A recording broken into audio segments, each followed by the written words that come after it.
Morning. আমি এসে গেছি আমার ব্লগ নিয়ে তোমাদের কাছে। কেমন আছো সবাই? আশা করবো সবাই ভালো আছো, আমরাও ভালো আছি। 3 দিনের টুকরো টুকরো অংশ জুড়ে একটা ব্লগ বানিয়েছি। প্রতিদিন এখন আর ব্লগ এডিট করার সময় পাই না, সেই জন্য ব্লগ প্রতিদিন দেওয়াও সম্ভব হচ্ছে না। কাজের বড্ড চাপ, যেমন অফিসে চাপ, তেমনি আমার ঘরে নিজের বিজনেসেও বেশ কিছুটা চাপ আছে। তারপরে তো জানোই এখন দিয়াকে বিদায় করে দিয়েছি, তাই ঘরের কাজটাও আছে। সব মিলিয়ে সেইভাবে এডিটিং এর টাইম পাই না। অনেকেই তোমরা মেসেজ করছো, দিদি কেন ব্লগ দিচ্ছ না, দিদি তোমার ব্লগ না দেখলে ভালো লাগে না, দিদি যতটুকু পারো সেইটুকুই দাও, তোমার ব্লগ সারাদিনের আমার ইন্সপিরেশন। জানি গো, তোমরা সবাই আমাকে ভালোবেসেই ব্লগ দেখো এবং অবশ্যই নিজেদের কাজের মাঝেও সময় বের করে আমার ব্লগ দেখো।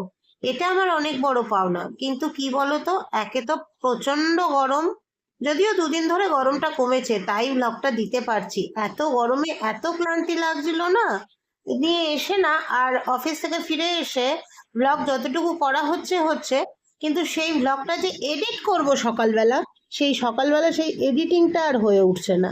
এই কাজ ওই কাজ সেই কাজ সবকিছুর মধ্যে না এডিটিংটা আর পেরে উঠছি না। তবুও তোমরা যখন চাইছো আমি চেষ্টা করব যতটা পারি দিতে। তবুও এইটুকু বলতে পারি প্রতিদিন ব্লগ দিতে পারবো না, হয়তো অল্টারনেটিভ ডেতে দেবো। যাই হোক, ব্লগের জায়গাটা, ব্লগের চ্যানেলটা তো আমার সন্তানের মতো, আমি তোমাদের আগেই বলেছি। সেই জন্য সন্তানকে বুকে আগলে রাখতে কে না চায় বলো?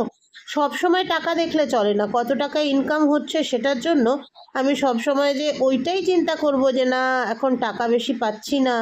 হ্যাঁ, সেই জন্য ওরকম কোনো ব্যাপার নেই, আমার সময়ের অভাবটা হচ্ছে বড়।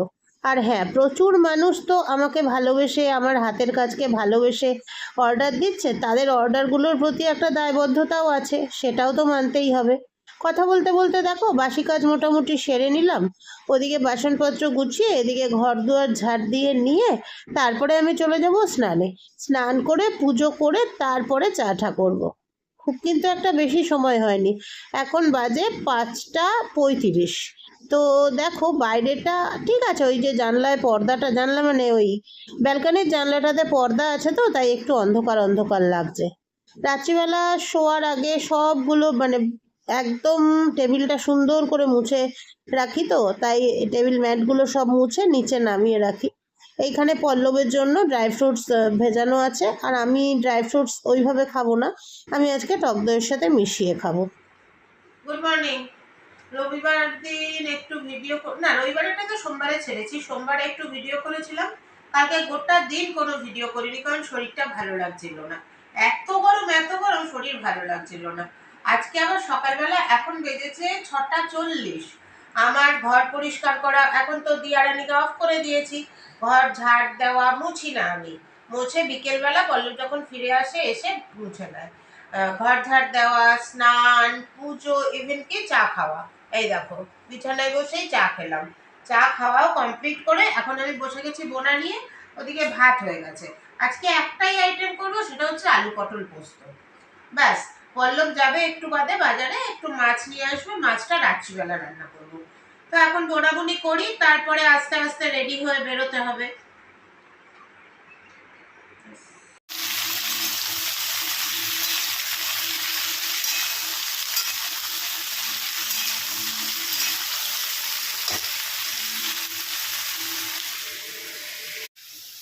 রেডি পটল আলু পোস্ত। কি বলছো? জানি আর কি হবে।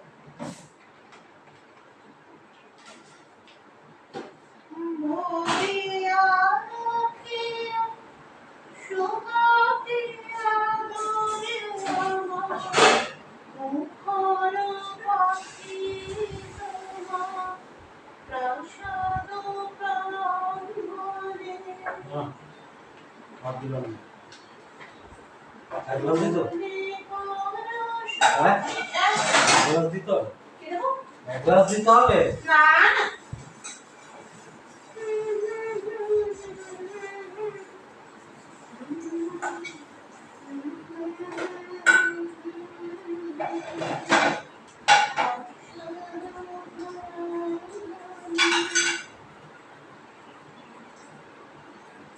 বেরোনোর টাইম হয়ে এসছে, বেজেছে ঘড়িতে 9টা বাজতে 5, 9টা 20-তে আমি বেরোবো। গেছে, খালি টিফিনটা গোছানোটা বাকি আছে। মানে ঠান্ডা হতে দিয়েছি আর কি, তরকারিটা ভরে নিয়েছি বক্সে, ভরে ঠান্ডা হতে দিয়েছি, আর ভাতটা দেখছি শুধুই ঠান্ডা হতে দিয়েছি। ঠান্ডা হলে আমার বক্সে আমি ভরে নেব। পল্লবেরটা পল্লব মাছ খাবে, আমি ডিম নিয়ে যাচ্ছি। অফিসে না মাছটা নিয়ে যেতে মানে ভালো লাগে না। তারপরে আজকে অনেক চাপ আছে, ইলেকট্রিকের কিছু কাজ হবে, যার জন্য একটু অসুবিধাই হবে। খাওয়া দাওয়া কখন হবে জানি, ওইটা ভেবেই আর কি।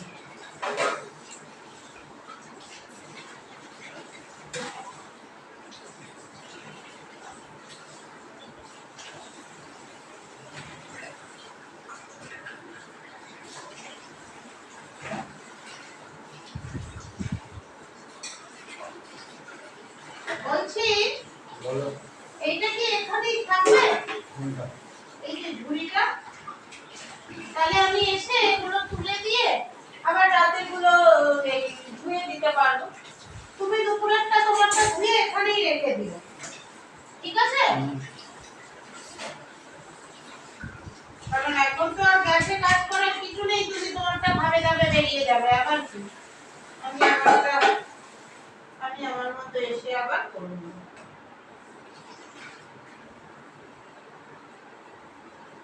রোদ কি রে বাবা, রোদের দিকে তাকালে মনে হচ্ছে মাথা গরম হয়ে যাচ্ছে।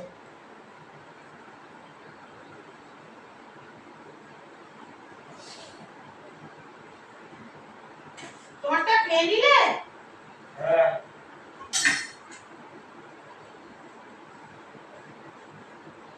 ওষুধ খেয়েছিলে?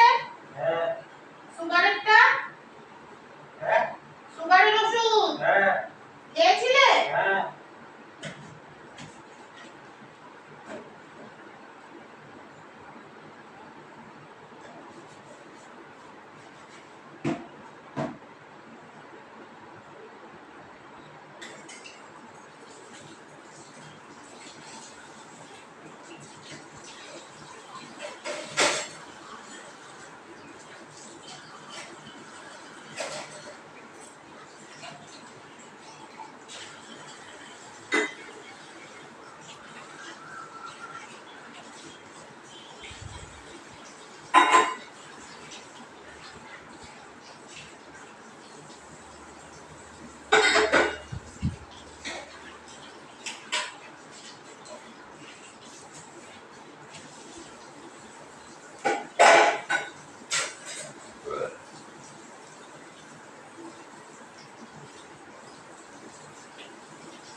এটা হলো কর্তামশাইয়ের ব্রেকফাস্ট। টক দই, এর মধ্যে দিয়েছি গোলমরিচ গুঁড়ো আর বিট নুন, তার সাথে গরম গরম রুটি। আর আমি খেয়ে নিয়েছি হচ্ছে, পাশেই দেখো প্রেশারের ওষুধ আসে, আর আমি খেয়ে নিয়েছি হচ্ছে চিয়া সিডস। সকালবেলা পল্লব আজকে টাটকা নিয়ে এসেছিল মাছটা, জানো তো। এখন আর ফ্রিজে রাখা মাছ না গরমকালে ভালো লাগছে না। আর তারপরে সেদিনকে যেই মাছটা দিয়েছিল ওই মাছটা বরফের মাছ ছিল, ওই জন্য আমাদের আর ভালো লাগেনি মাছটা খেতে। তো সেই জন্য পল্লবকে বললাম সকাল সকাল তুমি গিয়ে একটু মাছ নিয়ে এসো। তাও নিয়ে এসেছিল এই যে কাতলা মাছ, 8টা পিসই এনেছিল। 2টো পিস দুপুরবেলা আমরা ভাজা নিয়ে গেছি, মানে আমি নিয়ে গেছি আর ও ঘরে খেয়েছে। আর এখানে আছে 6টা পিস। এই 6টা পিস একবারেই রান্না করে নিই, যাতে আজকে রাত্রে আর কালকে রাত্রে আর দুপুরে হয়ে যায়। চলো এটাকে দই কাতলা বানাবো। কাতলাটা বেশ ভালো টাটকা তো, ওই জন্য।